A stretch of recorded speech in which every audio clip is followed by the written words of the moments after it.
अस्सलाम वालेकुम स्टूडेंट, उम्मीद करता हूँ सब खैरियत से होंगे। और बेटा वो जो पिछला लेक्चर है वो आप लोगों ने नोट किया होगा, इंशाल्लाह उम्मीद है आप लोगों ने रिवाइज भी किया होगा। तो चलो आते बेटा मैटर की तरफ। केमिस्ट्री की डिफिनीशन में हमने इस तरह कहा था कि the branch of science in which we deal with the study of matter, फिर उसकी कंपोजिशन, स्ट्रक्चर, प्रॉपर्टी।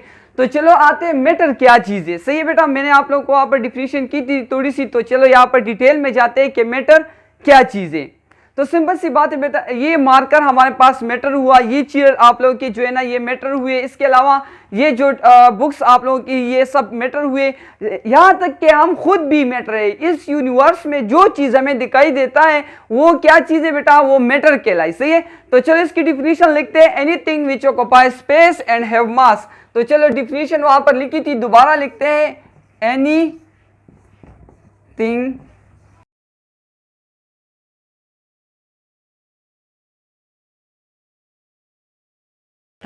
अच्छा बेटा देखिए, anything which occupy space and have मास, वो चीज जो वजन रखती हो और जगह घेरती हो, यानी स्पेस और मास। दो बातें हुई यहाँ पर, कौन कौन सी दो बातें, एक स्पेस दूसरी मास की। तो ये दो चीजें जिस चीज में इस यूनिवर्स में जो चीज ये दो चीजें इसमें पाई जाए वो मैटर कहलाएगी। अब जो स्टेट ऑफ मैटर है, फिजिकल स्टेट ऑफ मैटर, वो फर्दर जो है ना यहाँ पर हम 3 स्टेट ऑफ मैटर पढ़ेंगे। फर्स्ट ईयर में जाके हमने जो है क्या जो एक 4 स्टेट ऑफ मैटर प्लाज्मा है वो पढ़नी है। चलो यहाँ पर जो है क्लास 9 में सिर्फ ओनली 3 स्टेट ऑफ मैटर पढ़ते। एक जो है हम कौन सा हुआ, एक सॉलिड, दूसरा क्या लिक्विड, और तीसरा जो है ना वो कौन सा गैस हुआ। अच्छा, अब जो है इसकी कंपोजिशन क्या होगी, यानी इसमें जो पार्टिकल्स होंगे वो किस तरह होंगे। तो आप लोगों को तो ये चीज़ मालूम है कि हर एक चीज़ जो है वो मिनी पार्टिकल्स से बने, यानी जो चीज़ भी हमें दिखाई देता है वो मिनी पार्टिकल्स से बने। तो ये सॉलिड जो है इसके अंदर जो मिनी पार्टिकल्स होंगे, यानी इस सॉलिड के अंदर जो मिनी पार्टिकल्स होंगे वो एक दूसरे के करीब करीब बहुत ही ज़्यादा करीब होंगे, और इसको यानी इसके अंदर जो फोर्स ऑफ अट्रैक्शन होगी वो बहुत ही ज़्यादा स्ट्रॉन्ग होगी। सॉलिड में जो फोर्स ऑफ अट्रैक्शन है वो बहुत ही ज़्यादा स्ट्रॉन्ग होगी बजाय जो है ना लिक्विड के, गैस के। तो फोर्स ऑफ अट्रैक्शन जो है वो एक मॉलिक्यूल दूसरे मॉलिक्यूल के दरमियान, यानी ये इसको खींच रहा है अपनी तरफ और ये दूसरे को खींच रहा है अपनी तरफ, इसको फोर्स ऑफ अट्रैक्शन कहते। सॉलिड में फोर्स ऑफ अट्रैक्शन बहुत ज्यादा होगी इसके मॉलिक्यूल के दरमियान, इसके मॉलिक्यूल जो है वो एक दूसरे के बहुत ज्यादा करीब होते हैं। तो इस वजह से ये जो है हमें जो चीज जो है वो सॉलिड दिखाई देती है। बजाय इसके अगर हम लिक्विड की तरफ आ जाए, लिक्विड की तरफ, तो इसके अंदर जो मॉलिक्यूल होंगे वो क्या, वो सॉलिड के बजाय थोड़े से वीक होंगे। इसके अंदर जो फोर्स ऑफ अट्रैक्शन होगी वो सॉलिड के बजाय थोड़ी सी वीक होगी, यानी इसके अंदर जो मॉलिक्यूल है, इसके अंदर जो स्पेसेस है वो सॉलिड के बजाय ज्यादा होंगी। इस वजह से ये हमारे पास लिक्विड हुए।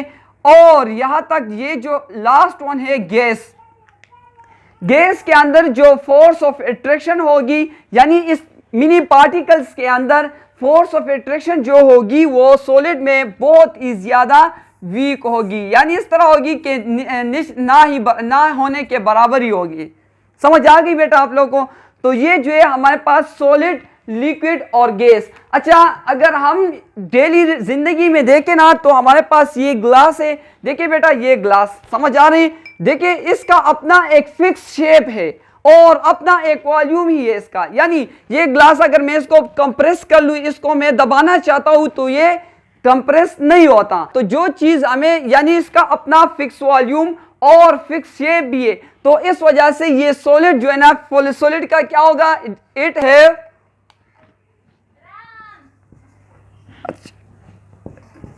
Fix shape and fix volume.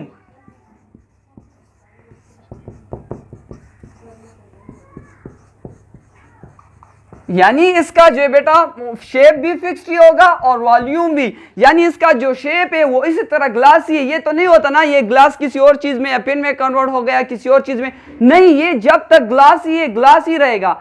सही है। यहां तक कि जब हम इसे पिघला ना ले, जब पिघला ले तो तब ये किसी और शेप में तब्दील हो सकता है। तो चलो इसका जो है ना सॉलिड का फिक्स शेप होगा और फिक्स वॉल्यूम। अच्छा आते हैं अब जो है ना लिक्विड की तरफ। तो चलो ये भी सिंपल सी बात है, लिक्विड। अच्छा हमने ये लिक्विड ले लिया। अब देखिए बेटा इसका तो वॉल्यूम फिक्स ही है, यानी हमने यहां पर जो लिया, अगर 1 लीटर वाटर लिया तो वो 1 लीटर ही रहेगा, लेकिन इसका अपना कोई शेप नहीं है। देखिए अब इस गिलास में इसने ये शेप एडॉप्ट किया। अब इस गिलास में जो है ना ये इसने क्या किया, इस गिलास का जो शेप है वो इसने एडॉप्ट कर लिया। तो इसका अपना कोई शेप ही नहीं है, ये जिस चीज में हम डाल दें उसी का शेप ही तैयार कर लेता है। तो ये लिक्विड है। और ये क्यों बेटा, इसके अंदर इसके अंदर जो मिनी पार्टिकल्स है उसके अंदर फोर्स ऑफ अट्रैक्शन वीक है बजाय सॉलिड के। लेकिन जब ये वीक है तो इसके अंदर जो है ना ये हमें फिक्स शेप नहीं देगा। तो इसका जो है ना डिफिनेशन हम इस तरह कर ले कि है fix volume but not fix shape. सही है, फिक्स्ड वॉल्यूम तो इसका फिक्स ही होगा बट नॉट फिक्स शेप।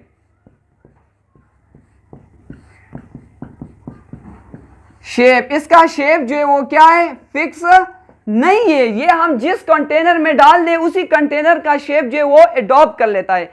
यहां तक समझ आ गई सबको? चलो बेटा ये लिख ले आप लोग साथ साथ में। अच्छा गैस की तरफ आते हैं, गैस की तरफ।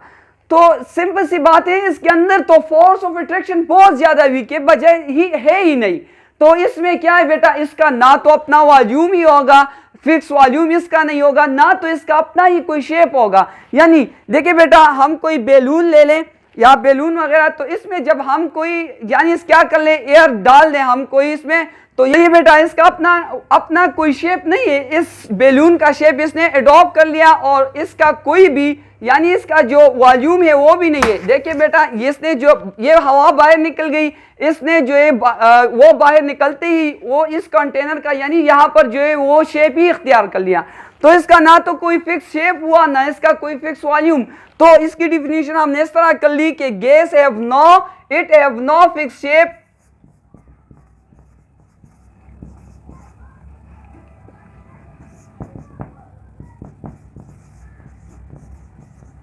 nor fixed volume. वॉल्यूम भी इसका फिक्स नहीं होगा। जो कंटेनर है उसी कंटेनर का शेप जो है वो इख्तियार कर लेगा, उसी कंटेनर का जो वॉल्यूम है वो ही इख्तियार कर लेगा। ये हम कंप्रेस भी कर सकते हैं। इसके अंदर जो फोर्स ऑफ अट्रैक्शन है वो बिल्कुल ना होने के बराबर है। समझ आ रही बेटा? तो ये हमारे पास कोई 3 स्टेट ऑफ मैटर, जो हमारे पास प्लाज्मा है 4 स्टेट ऑफ मैटर, वो यहाँ पर पढ़ने की जरूरत नहीं। इंशाल्लाह वो डिटेल में जो है ना फर्स्ट ईयर के कोर्स में हम वहां पर जाके पढ़ेंगे। तो ये सिंपल सी हमारे पास state of matter 3 state of matter हुए। अच्छा इसके बाद जो है बेटा ये आप लोग ये भी जान लो कि केमिकल कंपोजिशन मैटर की क्या होगी। जो केमिकल कंपोजिशन है वो या हमारे पास जितनी भी केमिकल्स है या तो ये हमारे पास प्योर फॉर्म में होंगे और या इम्प्योर फॉर्म में। तो इसकी कंपोजिशन जो है इंशाल्लाह फिर बाद में करेंगे कि इसकी कंपोजिशन क्या है, केमिकल कंपोजिशन। अच्छा थोड़े से मैं यहाँ पर सिंपल नाम लिखता हूँ और जाने की जरूरत इंशाल्लाह वो हम नेक्स्ट लेक्चर में हम इसको डिटेल में पढ़ेंगे। Chemical composition. अच्छा केमिकल कंपोजिशन क्या है, तो जो भी एलिमेंट और जो भी मैटर होंगे ये तो हमारे पास या तो ये मैटर हमारे पास क्या होंगे, ये मैटर जो है ना या तो ये ये जो है ना या प्योर फॉर्म में होंगे, प्योर सब्सटेंस, और या जो है ना ये क्या इम्प्योर सब्सटेंस हो गए। इसको हम मिक्सचर भी बोलते हैं, इम्प्योर सब्सटेंस।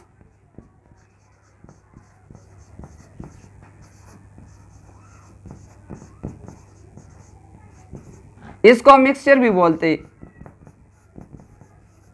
अच्छा अब बेटा प्योर सब्सटेंस जो हुई ये फिर फर्दर जो है 2 टाइप्स में डिवाइड हुए।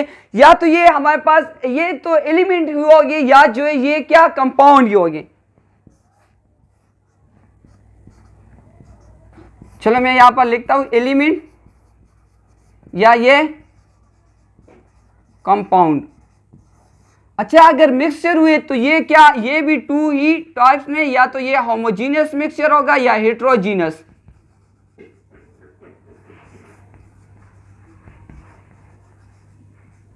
या तो ये होमोजीनियस मिक्सचर होगा या हेट्रोजीनियस।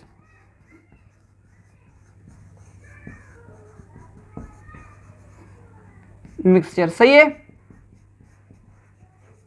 चलो आप लोग ये नोट कर ले, सही है, इसकी समझ आ गई सबको, आप लोग ये नोट डाउन कर लें।